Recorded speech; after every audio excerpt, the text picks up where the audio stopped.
বন্ধুরা, বলা হয় যে শ্রীমদ্ ভগবদ গীতা শুধু একটি ধর্মের জন্য নয়, এটি পৃথিবীর প্রতিটা মানুষের পড়া ও বোঝা উচিত, যাতে সেই ব্যক্তি তার জীবনে সুখ, শান্তি ও সাফল্য লাভ করতে পারে।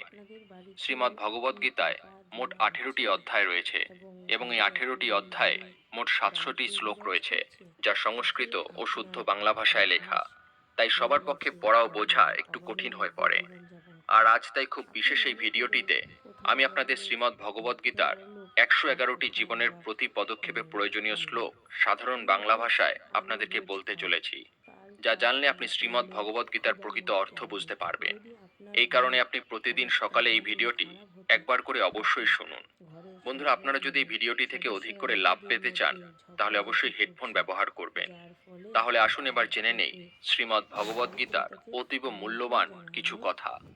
শ্রীকৃষ্ণ বলেছেন, যে ব্যক্তির মধ্যে জ্ঞানের অভাব এবং ঈশ্বরে বিশ্বাস নেই, সে ব্যক্তি কখনো জীবনে সুখ ও সাফল্য লাভ করতে পারে না।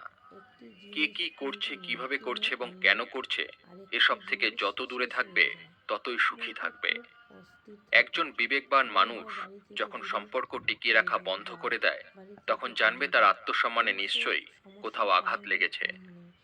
মোহ বা টান তার উপর অনুভব করো যার উপর তোমার অধিকার আছে।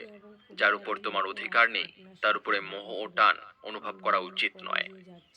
যারা অন্যের কষ্ট বোঝে, যাদের মমতা আছে এবং হৃদয় থেকে যারা শুদ্ধ, তাদের আর জন্ম নিতে হয় না।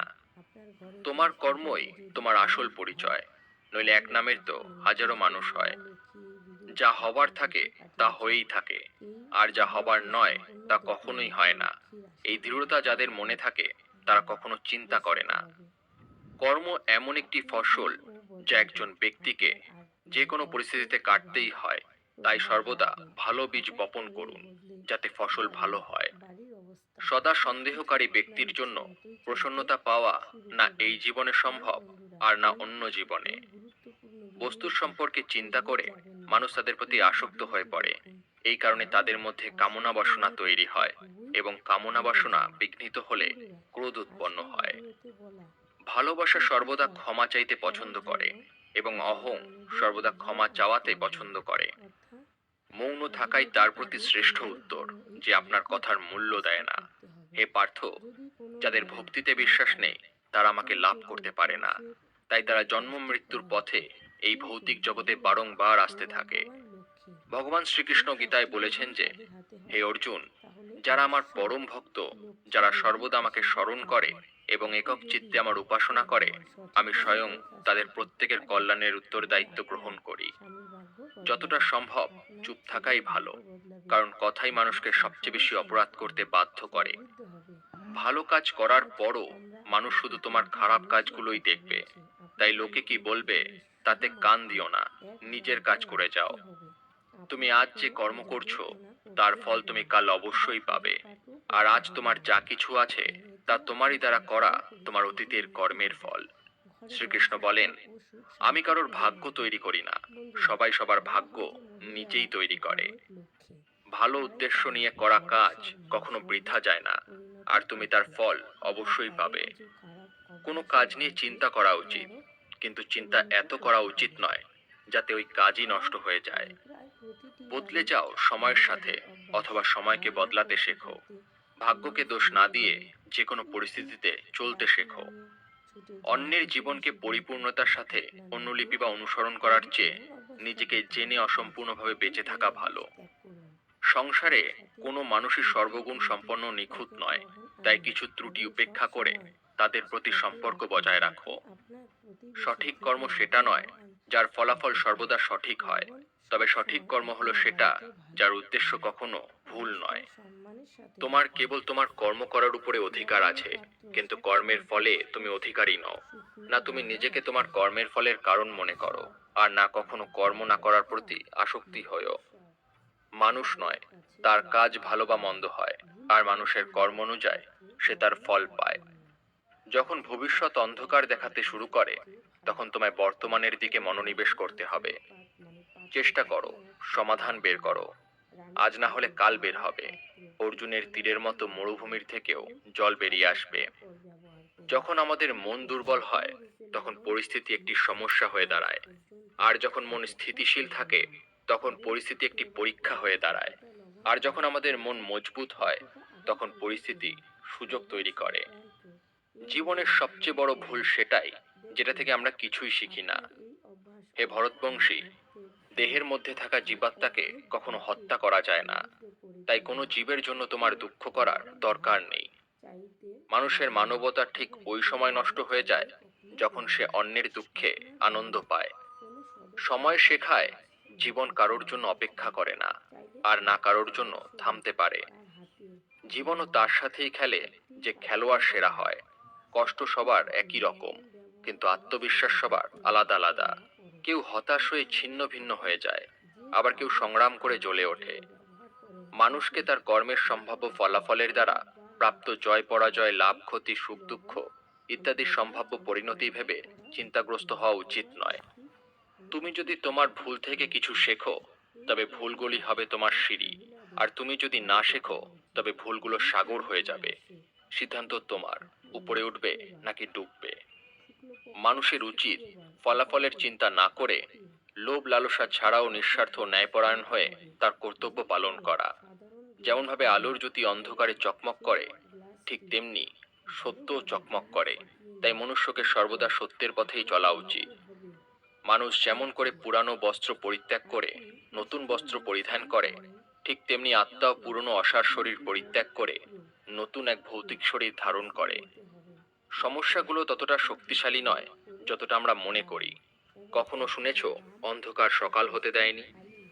ভুল খোঁজা ভুল নয়, শুধু শুরুটা নিজের থেকে হওয়া উচিত। এটা জরুরি নয় যে প্রতিবার তোমার কথাকে সঠিক বলে ধরা হবে। তাই মাঝে মাঝে চুপ থাকাই বেশি ভালো হয়। যে যত শান্ত হয়, সে ততই গভীরভাবে তার বুদ্ধির প্রয়োগ করতে পারে। সমালোচনাকে ভয় পেয়ে কখনোই নিজের লক্ষ্য ত্যাগ করবে না, কারণ যারা সমালোচনা করে তাদের মতামত লক্ষ্য অর্জনের সাথে সাথেই পরিবর্তন হয়ে যায়। তোমার পরাজয় এবং জয় তোমার চিন্তার উপরে নির্ভর করে। তাই তুমি যদি মেনে নাও, তবে পরাজয় হবে। আর যদি তুমি দৃঢ় প্রতিজ্ঞ হও, তবে বিজয় হবেই। সবচেয়ে বিচক্ষণ ও স্থির মনের মানুষ সেই, যে সফলতায় গর্বিত হয় না এবং ব্যর্থ হলে দুঃখে ডোবে না। যদি তোমার প্রশংসা করা হয়, তবে আরো সতর্ক হওয়া দরকার। জীবনে কখনো কারোর সঙ্গে তুলনা করবে না। তুমি যেমনই হও, তুমিই সর্বশ্রেষ্ঠ। একজন মানুষ তার বিশ্বাস দ্বারা তৈরি হয়। সে যেমন বিশ্বাস করে তেমনি সে হয়ে ওঠে। যে মনকে জয় করেছে, তার জন্য মনই সবচেয়ে ভালো বন্ধু। কিন্তু যে এটা করতে পারে না, তার জন্য মন সবচেয়ে বড় শত্রু হয়ে ওঠে। নেতিবাচক চিন্তা আসবে, এটা নিশ্চিত। তবে এটা তোমার উপরে নির্ভর করে তুমি তাদের উপরে কতটা গুরুত্ব দাও। সর্বদা মনে রাখবে, ভালো দিনগুলো পেতে তোমাকে খারাপ দিনের সাথে লড়াই করতেই হবে। জীবনে কোনো কিছুই চিরস্থায়ী নয়, তাই নিজেকে খুব বেশি চাপ দেবে না। কারণ পরিস্থিতি যতই খারাপ হোক না কেন, তা অবশ্যই পরিবর্তন হবে। সংসারে যে কষ্ট দেয়, তার ব্যক্তিত্ব যতই বড় হোক না কেন, তা কখনোই ভগবানের কৃপা দৃষ্টির চেয়ে বড় হতে পারে না। অনুপ্রেরণার সবচেয়ে বড় উৎস হলো তোমার নিজের চিন্তা। তাই বড় চিন্তা করো এবং সর্বদা নিজেকে জেতার জন্য অনুপ্রাণিত করো। যে মনকে জয় করছে, সে ইতিমধ্যেই পরমাত্মাকে লাভ করেছে, কারণ সে শান্তি লাভ করেছে। এমন ব্যক্তির কাছে সুখ দুঃখ, শীত গরম এবং সম্মান অসম্মান সব সমান। অসুবিধাগুলি কেবলমাত্র সেরা মানুষের কাছেই আসে, কারণ তারাই তাদের সর্বোত্তম উপায়ে কার্যকর করার ক্ষমতা রাখে। কেউ যাই বলুক না কেন, নিজেকে শান্ত রাখো, কারণ সূর্য যতই উজ্জ্বল হোক না কেন, সমুদ্র শুকিয়ে যায় না। যেখানে তোমার কোনো মূল্য নেই, সেখানে থাকা অন্যায়। সেটা কারোর ঘর হোক বা কারোর মন। যারা মনকে নিয়ন্ত্রণ করতে পারে না, তাদের জন্য মন শত্রুর মতো কাজ করে। যখন কারোর জীবনের সবকিছু শেষ হয়ে যায়, তখনই সৃষ্টি কোনো না কোনো ভাবে তাকে কারো কাছে পাঠায় তার আঙুল ধরতে। তারই নাম হলো শ্রীকৃষ্ণ। মানুষকে তার কর্মের সম্ভাব্য ফলাফলের দ্বারা প্রাপ্ত জয় পরাজয়, লাভ ক্ষতি, সুখ দুঃখ ইত্যাদি সম্ভাব্য পরিণতি ভেবে চিন্তাগ্রস্ত হওয়া উচিত নয়। জলে ভাসমান নৌকাকে যেমন ঝড়ের আঘাতে তার লক্ষ্য থেকে দূরে নিয়ে যায়, ঠিক তেমনি আনন্দ মানুষকে ভুল পথে নিয়ে যায়। আত্মা তার পুরনো শরীর ঠিক সেইভাবেই ত্যাগ করে, যেভাবে মানুষ তার পুরানো বস্ত্র খুলে নতুন বস্ত্র পরে। সময়ের আগে প্রাপ্ত জিনিস তার মূল্য হারায় এবং সময়ের পরে প্রাপ্ত জিনিস তার গুরুত্ব হারায়। যারা বুদ্ধি ত্যাগ করে আবেগে ভেসে যায়, সবাই তাদের বোকা বানাতে পারে। পৃথিবীর সামনে যে জেতে, শুধু সেই বিজয়ী হয় না, যে জানে কোন সম্পর্কের সামনে কখন কোথায় হারতে হবে, সেও বিজয়ী হয়। হে অর্জুন, একজন ব্যক্তি যা ইচ্ছা তাই হতে পারে যদি সে অবিরত বিশ্বাসের সাথে কাঙ্ক্ষিত জিনিসের উপরে ধ্যান করে। নিজেকে কখনো দুর্বল মনে করো না। পড়ে গেলে ওঠার চেষ্টা করো, লড়াই করো, পূর্ণ নিষ্ঠার সাথে তোমার দায়িত্ব পালন করো। বাকি সব আমার উপরে ছেড়ে দাও। তোমার কষ্টের জন্য পৃথিবীকে দোষারোপ করো না, তোমার মনকে বোঝাও। তোমার মনের পরিবর্তনই আনবে তোমার দুঃখের সমাপ্তি। তোমার নিজের ইচ্ছার শক্তির মাধ্যমে নিজেকে নতুন আকার প্রদান করো। কখনো নিজেকে নিজের ইচ্ছার দ্বারা অপমানিত করো না। ইচ্ছা তোমার পরম বন্ধু হতে পারে, আবার পরম শত্রুও। সময় কখনো সবসময় এক সমান থাকে না, তাদেরও কাঁদতে হয় যারা অকারণে অন্যকে কাঁদায়। প্রতিদিন ভালো নাও হতে পারে, কিন্তু প্রতিদিনের মধ্যে অবশ্যই ভালো কিছু থাকে। ধৈর্য ধরো। জীবনে কখনো কখনো ভালো ফল পেতে তোমাকে সবচেয়ে খারাপ সময়ের মধ্যে দিয়ে যেতে হবে।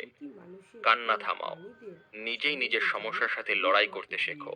কারণ যারা সঙ্গ দেয় তারাও শ্মশান পর্যন্তই সঙ্গ দিতে পারে, তারপরে নয়। সময় যখন বিচার করে তখন সাক্ষীর প্রয়োজন হয় না। নিজের উপর বিশ্বাস থাকাটা খুব জরুরি, কারণ আমরা আমাদের পথে নিজেরাই চলি। তোমার বিশ্বাস একটি পাহাড়কেও নাড়াতে পারে, কিন্তু তোমার মনের সন্দেহ আরেকটি পাহাড়কে তুলে দাঁড় করাতে পারে না। মন অশান্ত হলে মনকে নিয়ন্ত্রণ করা কঠিন হয়ে যায়, তবে অনুশীলনের মাধ্যমে মনকে নিয়ন্ত্রণে আনা সম্ভব। অহংকার আর সংস্কারের মধ্যে পার্থক্য আছে। অহংকার অন্যের মাথা নত করে খুশি হয়, সংস্কার স্বয়ং মাথা নত করে খুশি হয়। সেবা সবার করো, কিন্তু আশা কারোর কাছে রেখো না। কিন্তু সেবার প্রকৃত মূল্য একমাত্র ভগবান দিতে পারে। যখন সত্য অসত্যের মধ্যে লড়াই হবে, তখন সত্য একা এসে দাঁড়াবে এবং অসত্যের বাহিনী দীর্ঘ হবে, কারণ অসত্যের পিছনে থাকবে মূর্খদের বিশাল বাহিনী। শব্দগুলো কেবলমাত্র এই পরিমাণে বলা উচিত যে তোমার যদি সেগুলো ফিরিয়ে নিতে হয়, তবে তুমি অসুবিধায় যেন না পড়ো। একা থাকা তোমায় এটা শেখায় যে আসলে তোমার নিজেকে ছাড়া আর কিছুই নেই। যখন পরিবারের সদস্যদের অপ্রীতিকর মনে হয় এবং অপরিচিতদের নিজের মনে হয়, তখন বুঝে নেবে ধ্বংসের সময় শুরু হয়ে গেছে। রেগে গেলে চিৎকার করতে শক্তি লাগে না, রেগে গেলে চুপ থাকতে অনেক শক্তি লাগে। যা তোমার তা তোমার হয়েই থাকবে। সারা বিশ্ব সংসার এক হয়ে গেলেও তা ছিনিয়ে নিতে পারবে না। একটি উপহার প্রকৃত এবং পবিত্র তখনই হয় যখন তা হৃদয় থেকে সঠিক সময় ও স্থানে সঠিক ব্যক্তিকে দেওয়া হয়। আর যখন উপহার দানকারী ব্যক্তির হৃদয়ে সেই উপহারের বিনিময়ে কিছু পাওয়ার আশা থাকে না। তুমি যদি জীবনে খুশি হতে চাও, তবে তোমার কি আছে তার দিকে বেশি মনোযোগ দাও, অন্যদের কি আছে সেই দিকে নয়। তোমাদের সমস্ত কষ্ট সেই দিনই শেষ হবে যখন তোমরা বিশ্বাস করবে যে তোমাদের সমস্ত কাজ ভগবানের ইচ্ছায় হয়।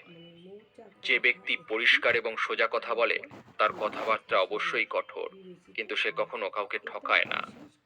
প্রতিকূলতায় ধৈর্য, সমৃদ্ধিতে দয়া এবং সংকটে সহনশীলতা মহান মানুষের বৈশিষ্ট্য। স্বর্গ লাভ করে বহু বছর সেখানে বসবাস করার পর একজন ব্যর্থ যোগী আবার ধার্মিক ও সমৃদ্ধ পরিবারে জন্মগ্রহণ করে।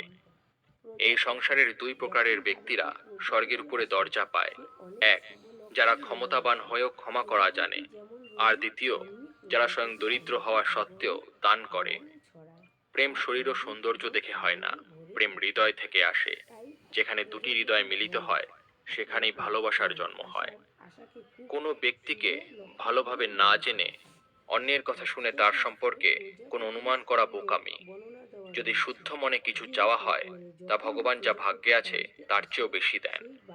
সৌন্দর্য নির্ভর করে তোমার দৃষ্টিকোণের উপরে। কেউ কাদায় ফুটে থাকা পদ্ম দেখে প্রলুব্ধ হয়, আবার কেউ চাঁদেও দাগ খুঁজে পায়। যা হয়েছে তা ভালোই হয়েছে, যা হচ্ছে তা ভালোই হচ্ছে, যা হবে তা ভালোই হবে। আমার তোমার ছোট বড় আপন পর মুছে ফেলো মন থেকে, তারপর সবকিছু তোমার হবে আর তুমি সবার হবে। যখন বিনাশ প্রারম্ভ হয়, তখন তা শুরু হয় বাণীর উপর নিয়ন্ত্রণ হারানো থেকে। জীবনের শেষ বলে কিছু হয় না। আমাদের জন্য সবসময় একটি নতুন শুরু অপেক্ষা করে। উত্থান হঠাৎ কারো হয় না। সূর্য ধীরে ধীরে উদিত হয় এবং ওপরে ওঠে। যার ধর্ম ও তপস্যা আছে সেই পৃথিবীকে আলোকিত করে। যা ভালো তা গ্রহণ করুন, যা খারাপ তা বর্জন করুন। তার চিন্তা, কর্ম বা মানুষ যাই হোক না কেন, মন্দ বড় হোক বা ছোট হোক, সবসময় ধ্বংস ডেকে আনে। কারণ নৌকার গর্ত ছোট হোক বা ভালো, তা নৌকাকেই ডুবিয়ে ছাড়ে। আমি ব্যক্তিগতভাবে আমার পরম ভক্তদের কল্যাণের দায়িত্ব নেই, যারা সর্বদা আমাকে স্মরণ করে বা শুদ্ধ মনে আমাকে পূজা করে। যে দান বিনা সৎকারে কুপাত্রকে দেওয়া হয়, সেই দানকে তমস দান বলা হয়। পরিবার বা সমাজ দুটোই ধ্বংসের পথে চলে যায় যখন জ্ঞানী ব্যক্তি নীরবতা পালন করে আর অজ্ঞানী বলতে থাকে। হে অর্জুন, যে ব্যক্তি পূর্ণ বিশ্বাসের সাথে কোনো দেবতার পূজা করতে চায়, আমি সেই দেবতার প্রতি তার বিশ্বাস দৃঢ় করে দেই। তুমি ফিরে যেতে পারবে না, আর শুরুকে পরিবর্তন করতে পারবে না, কিন্তু তুমি যেখানে আছো সেখান থেকে শুরু করতে পারো, আর শেষকে অবশ্যই পরিবর্তন করতে পারো। যখন আশা ভঙ্গ হতে শুরু করে আর কোনো পথ দেখা যায় না, তখন অবশ্যই একবার ভগবদ গীতার আশ্রয় নেবে। বন্ধুরা, ভিডিওটি দেখে যদি ভালো লাগে অবশ্যই কমেন্টে জয় শ্রীকৃষ্ণ লিখবেন। ভিডিওটি দেখে যদি ভালো লাগে তাহলে অবশ্যই একটি লাইক করুন এবং অন্যের সাথে শেয়ার করুন, যাতে তারাও ভিডিওটি দেখে উপকৃত হয়। ধন্যবাদ।